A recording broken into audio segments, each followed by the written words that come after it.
पुरी जिला अबकारी कर्तृपक्षों द्वारा विभिन्न स्थान में चढ़ाऊ कर देशी मद विदेशी मद और भांग जबत कर 3 जन को गिरफ्त कर कोर्ट चालाण कर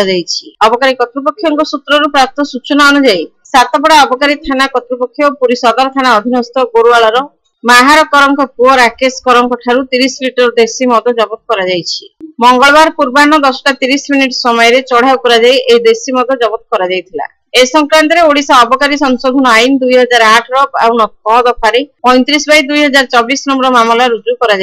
सेहीपरि सातपड़ा अबकारी थाना कर्तृपक्ष सदर थाना अंतर्गत कपिलेश्वरपुर अजीब प्रधान पुओ सुब्रत प्रधान बयस 32 ठारू 6 लिटर 660 मिलीलिटर विदेशी मद जबत कर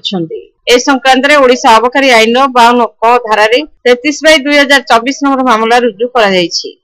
कपिलेश्वरपुर ग्रामर स्वर्गत अफर्ती दलाई पुओ नटवर दलाई बयस 46 ठारू 4 केजी भांग जबत कर मंगलवार पूर्वाह्न 9टा बेले अबकारी कर्तृपक्ष अंतर्गत चढ़ाऊ कर भांग जबत करथिले। ए संक्रांत में ओडिशा अबकारी संशोधन आईन 2008 52 क एवं 66 1 दफारे 34/2024 नंबर मामला रुजु कर